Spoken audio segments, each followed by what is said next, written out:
வணக்கம் தோழர்களே. இன்றைய வீடியோ அடுத்த முதல்வர் யாரு, எந்த கட்சிக்கு எவ்வளவு சதவீதம் வாக்கு அப்படின்ட்டு லயோலா கல்லூரியோடைய முன்னாள் மாணவர்களுடைய கருத்து கணிப்பு வெளியாகியுள்ளது.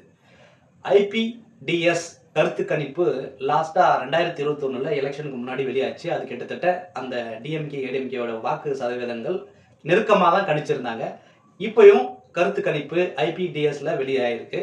இப்போ பார்க்கும்பொழுது யாருக்கு வாக்குகள் எத்தனை சதவிகிதம் அப்படின்ட்டு ஒரு லிஸ்ட் போட்டிருக்காங்க. இப்போ பார்ப்போம். திமுகவுக்கு 24.7%, சாரி 77%. தாவேகாவிற்கு 23.46%. அதிமுகவிற்கு 20.55%. நாம் தமிழர் கட்சிக்கு 6.7% வாக்கு. மற்றவைகள் சில அந்த மாதிரி கொடுத்துருக்காங்க. ஆக்சுவலா இது வந்து பாத்தீங்க அப்படின்னா ஒரு விஜய்க்கும் டிஎம்கேக்குமான ஒரு நெருக்கமான ஒரு கணிப்பா தான் இருக்கு. ரொம்ப தூரம் இல்லை. ஆக்சுவலா 24-23%, 1% தான் வந்து வித்தியாசப்படுற மாதிரி கணிப்புகள் சொல்லுது.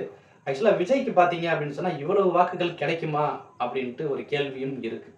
இப்போ எலெக்ஷனே வரல, இது வரைக்கும் அவர் வாக்கு வங்கியை நிரூபிக்கவே இல்லை. எப்படி இவ்வளவு சதவீதம் ஆளுங்கட்சி கூட இவ்வளவு நெருக்கமா அவங்களுக்கு வாக்குகள் கிடைக்கும் அப்படின்ட்டு இவங்க கருத்து கணிப்பு வெளியிட்டாங்க அப்படின்னு சில பேர் கேள்வி கேட்டுட்டு இருக்காங்க.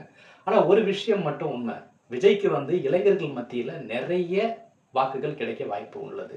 உதாரணத்துக்கு நாம் தமிழருக்கு போன எலெக்ஷன்ல 8% வாக்கு கிடைச்சது சொன்னோம் இல்லையா? அந்த 8%ல பாதி வாக்குகள் விஜய் ரசிகர்கள் செலுத்திய வாக்குகள்.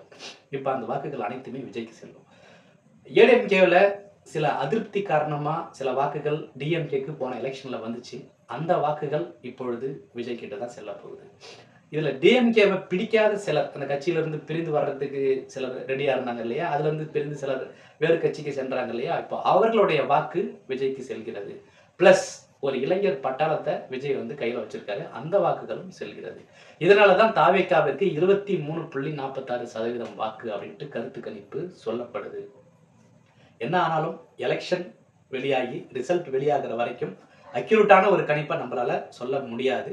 இது தற்பொழுது லயோலா கல்லூரியோட முன்னாள் மாணவர்களுடைய கருத்து கணிப்பு. இது எப்பயுமே அவங்க எலெக்ஷனுக்கு முன்னாடி 2 மாசத்துக்கு முன்னாடி ஒரு சர்வே அவங்க விடுறது உண்டு. அந்த மாதிரியான ஒரு சர்வே தான் இது. போன எலெக்ஷனுக்கும் விட்டுருந்தாங்க. இது இந்த எலெக்ஷனுடைய அந்த சர்வே தான். எது எப்படி ஆனாலும் எலெக்ஷன் வெளியாகி ரிசல்ட் வந்தாதான் உண்மையான கணிப்பு என்ன அப்படின்றத நம்ம தெரிஞ்சுக்க முடியும். ஆனால் விஜய் கண்டிப்பாக சிஎம் ஆகிறாரோ இல்லையோ எதிர்க்கட்சி தலைவராக ஆக வாய்ப்புகள் மிகவும் அதிகம் அப்படின்னு அந்த கணிப்புகள் சொல்கின்றது. நன்றி தோழர்களே, மீண்டும் ஒரு வீடியோவில் சந்திப்போம்.